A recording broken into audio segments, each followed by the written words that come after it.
Hello and thanks for watching all of those videos. Fingers crossed you now know loosely how to shoot in manual, and you'll start to fall in love with photography more and more as you get better and better, and it is really just about practicing. So keep practicing those experiments, try out some different experiments and see what happens. One thing we haven't discussed though is prioritizing the order of how to choose your settings, and that's what I'm going to talk about right now. So for myself, I decide how much I want to have in focus at any given time, and that helps me decide my aperture. Okay, because if we remember, that's our depth of field, so how much in the foreground or the background is in or out of focus depending on where we focus and what our aperture is on.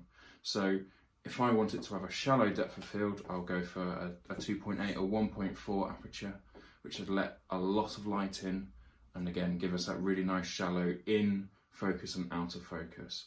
Or maybe I want everything in focus, at which point I'm going to go for a really small aperture, big number, but then again it's going to let less light in. So with that in mind, the next step is to decide how quick I need my shutter speed to be. So once I've decided how much roughly I want in focus, I'll then decide how quickly I need to take the photograph. So if it's something moving really quickly, obviously I need to match that. So my shutter speed will be really quick. If it's something that's quite slow, I've got more time, I can have a slower shutter speed. So with those two settings decided, I then go to my ISO, which is the sensitivity of the camera, and I move that to a point where it's basically the lowest number I can possibly get to while the photo is still an okay brightness.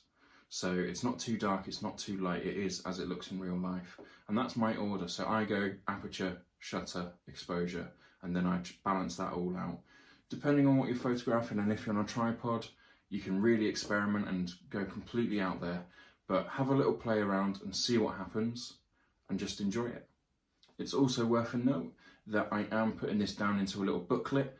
So if you sign up to my mail list, that will be going out to everyone for free, and if you come for a one-to-one tuition with me or along for a workshop in the near future, once all this COVID stuff is dealt with, I'll be handing them out physical copies as well for free. So please do sign up to the mail list to find out more information and also get your free booklet as soon as it's available. I just want to say a huge thank you.